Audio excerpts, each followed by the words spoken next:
skill, and talent can be developed through hard work, good strategies, persistence, dedication, and input from others. Where focus goes, energy flows. So focus your energy on continuous learning and stop wasting time thinking about looking smart. Build resistance, build vulnerability, build courageousness, and face adversity with a smile. Become comfortable with uncomfortable. You know, the only person that you need to prove anything to is you. Imperfect action trumps perfect inaction. Stop wasting time and get on with it. Failure is part of learning, so start learning by taking action.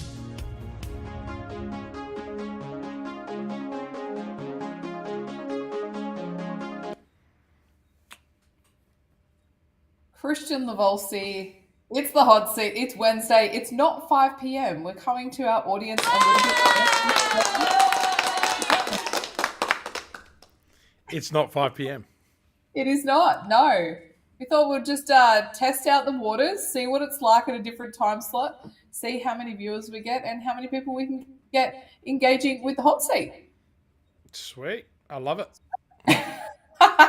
All right, let's not muck around. We hope that people are tuning in while they're having some lunch or taking a little bit of a focus break from their work today. And I wanted to speak to you today and ask you some questions around business strategy and execution. So my first question that I wanted to ask you, Kristian, is how do you align your team members to the overall business strategy to make sure that everyone's working towards the same goal? So if you're a business owner and you've created a plan or you've got some goals, how would you get your team on board with what that is to help you fulfill those goals? It's the $1 million question, right? It's the question that everybody asks.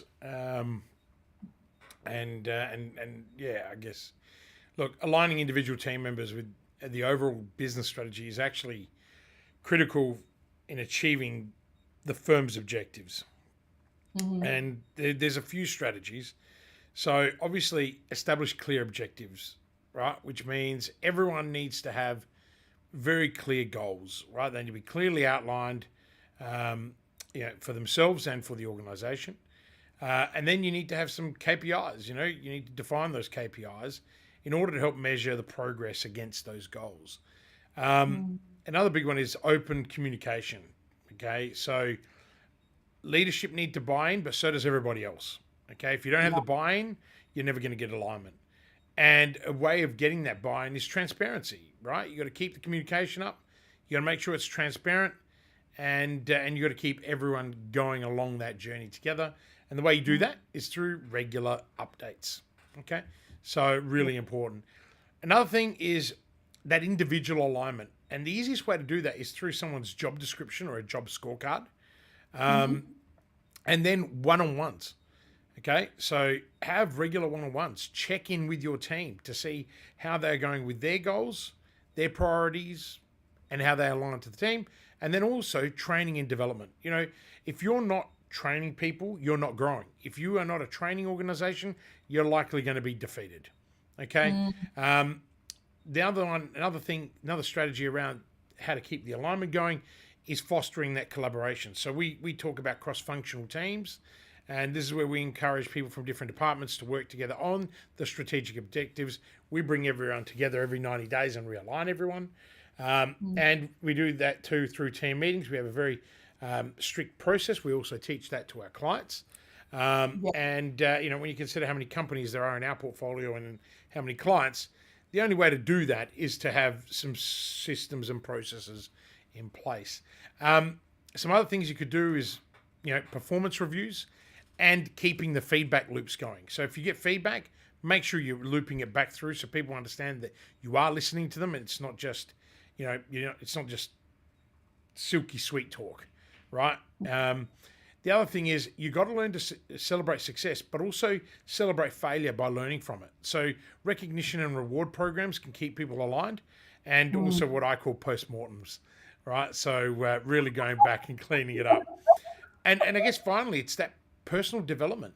If you've got a strategy and you want to get people aligned, make sure they can see the career path that is built out for them, and therefore have their own personal goals married into it. Because for an organization to thrive, you don't have to have your employees don't need to have necessarily the same values as the company, but they have to have value alignment to be the right fit.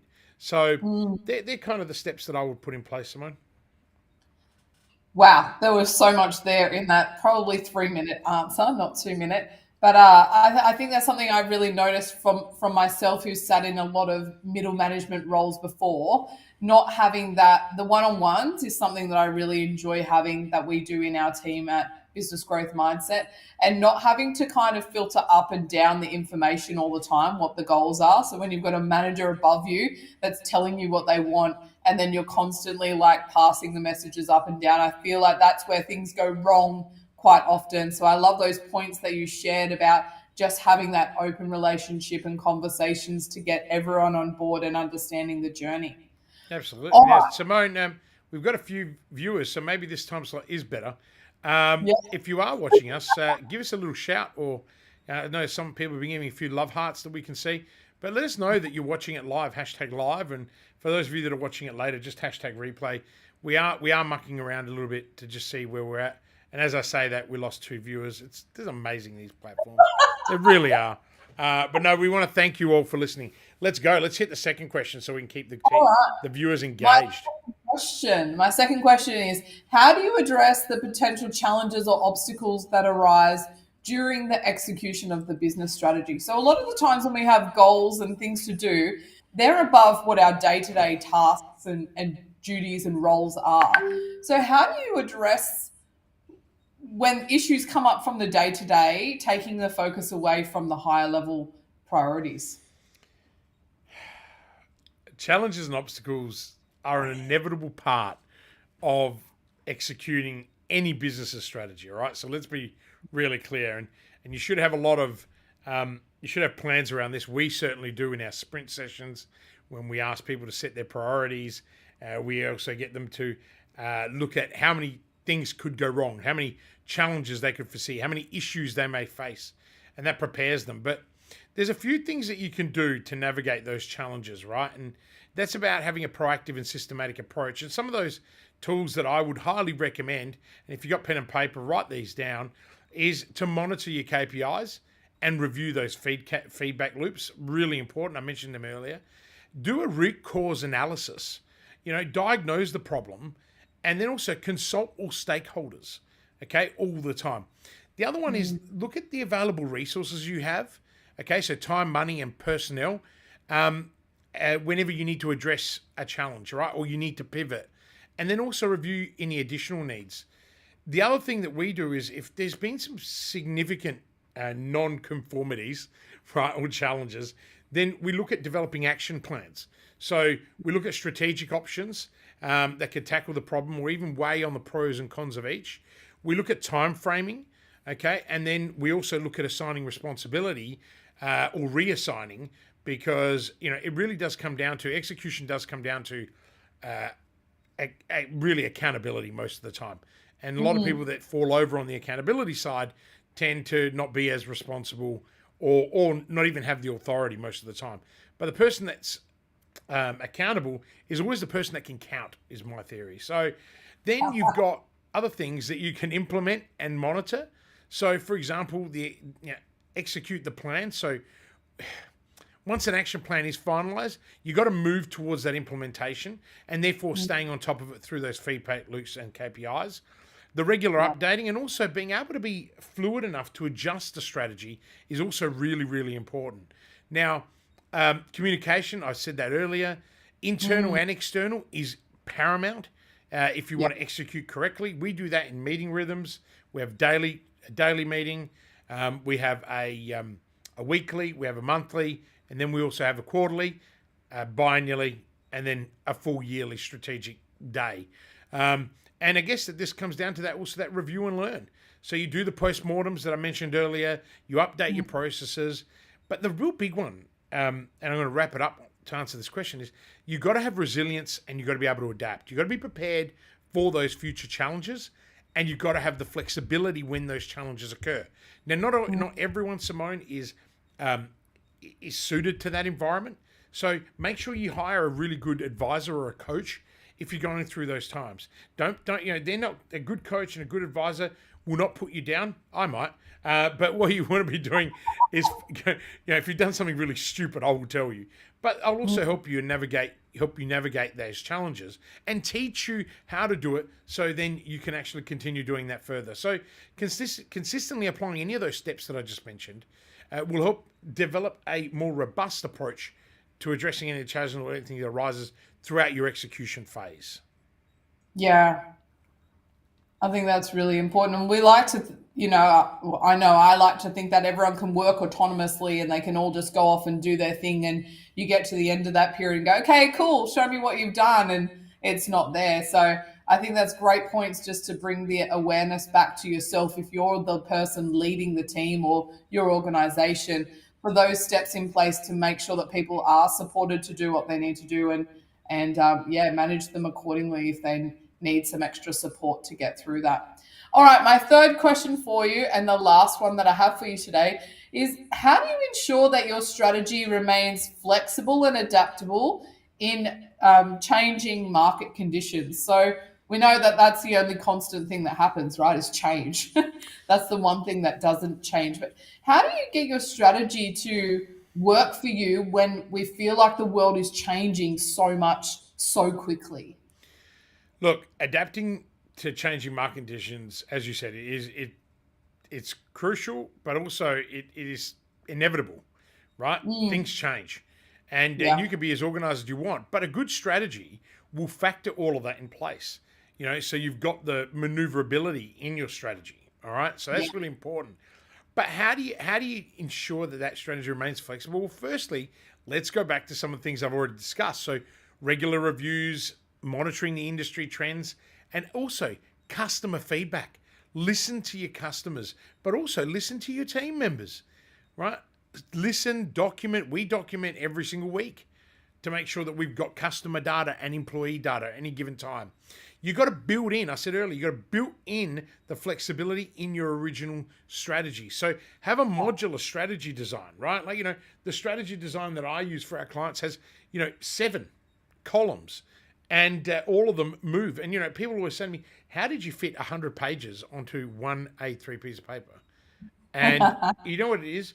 No one's going to read a 100-page strategy, but they will read one A3 paper. And almost all of our clients don't have an A3 printout of it. They have an A1 printout of it. They go to a printer and get a big one done. They normally have it in their situation room, the room where they have most of their meetings, and then people can review it all the time. It's got to be there right in front of them. The other thing is scenario planning. It's the what-if analysis, right? The contingency plans.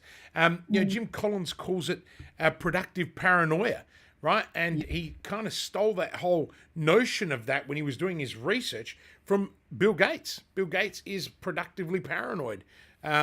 So, make sure you've got that built in. And for those of you that have stayed online and are listening, and all the lovely love hearts, thank you. It's about having decentralized decision-making. Empower your teams. Create those open communication pathways that foster a great culture, and then empower them. Let them go, right? Make sure that you build something of care. The other thing is, you've got to look at that ongoing learning and development.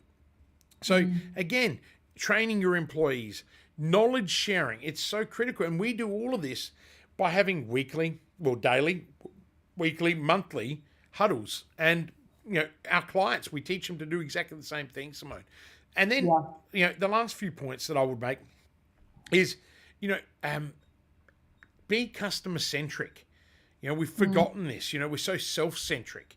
So the market research, the feedback loops again, and then pilot testing, right? If you make sure you're always pilot testing something new. I mean, I drive you guys nuts because I'm always doing something new.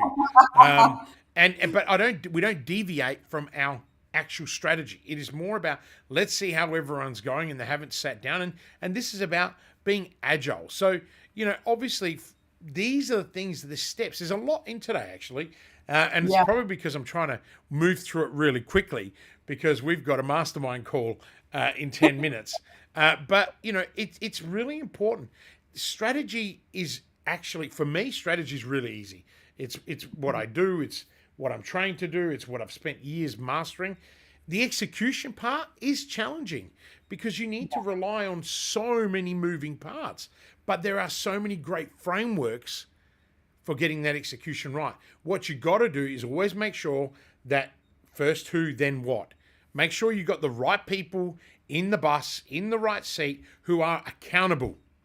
Because when you lack accountability, all the things that I've mentioned won't help you. Right? And unfortunately, we live in a society now where people are less accountable than ever. And why? It's this right of entitlement. Well, no, you're not entitled. If you work for someone, right, you have an obligation, right, to do your job, right? Like, you know, and I don't give a shit if there are employees listening and they don't like that, but that's the truth. You know, even when I work for other people, I work for people every day, don't I, Simone? Yeah. My clients, I work for them, right? Like people say to me, you don't have a job, you're an owner.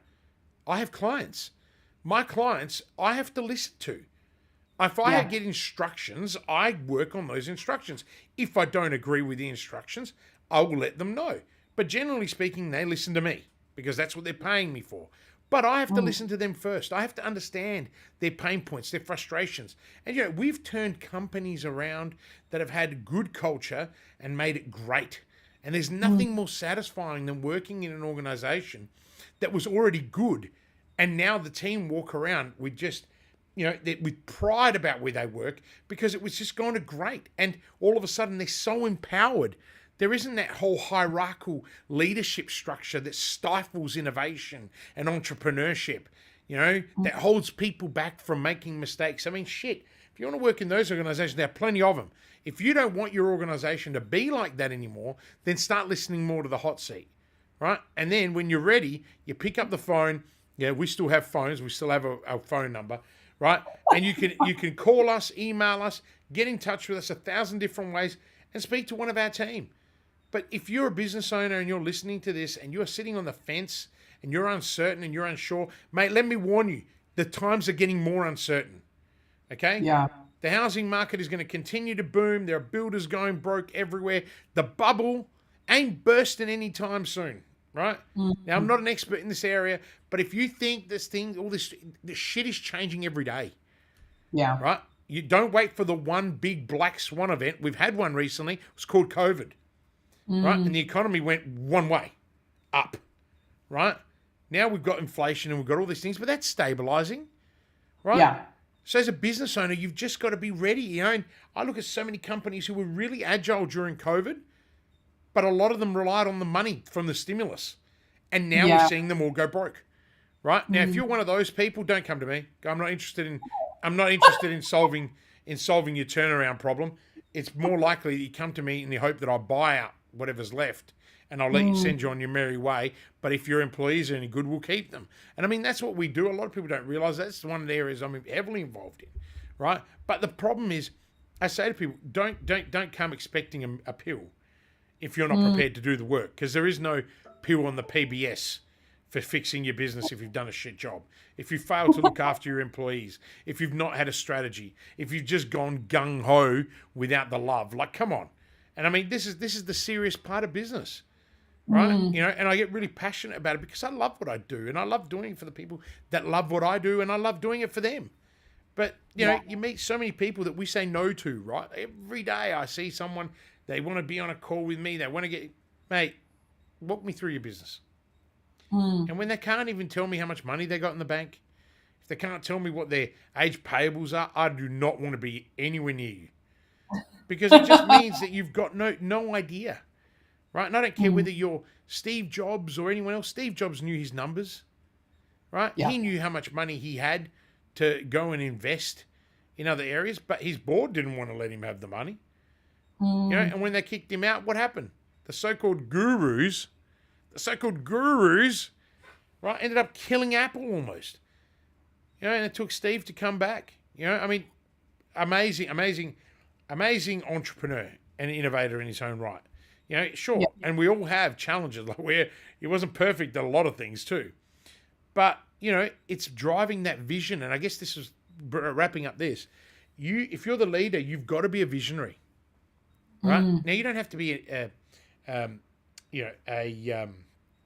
having a brain fade.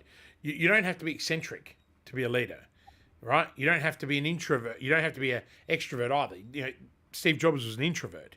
You know, Branson's an introvert. You know, a lot of great leaders are introverts, but they know how to share their vision. They know how to live with purpose. All of these people have had purpose. They live with purpose, right? They live with purpose. That's exactly what's written behind my wall. That's it from me. Absolutely true. And I think, my biggest takeaway from that is just ensuring that your teams are on the journey with you and that you're getting their feedback, because a lot of the times they're the ones with the intel that you need as an owner to be able to make those strategic decisions, because they know what's happening on the front line of your service or of your product and all of those kinds of things. And I think, as well, as something that I've learned from you, is just understanding that all the contingencies and all the what ifs, that's not being pessimistic and that's not being negative about things. It's actually just setting you up for more room to be agile and to overcome those obstacles that you discussed today. So, Kristian Livolsi, thank you very much for your time today on the hot seat. There was way so many golden nuggets, truth bombs, all the rest of it in that. So I would watch that back a couple times because there was so many points in there to take away. And thank you to our audience who have hung in there with us throughout this episode of The Hot Seat, talking all about business strategy and execution. All right. Well, signing out. Little message. Are we going? We're out. We got to jump on the mastermind call. So I'm going to thank you, everybody. Love your work. A little message from Adrian Lee.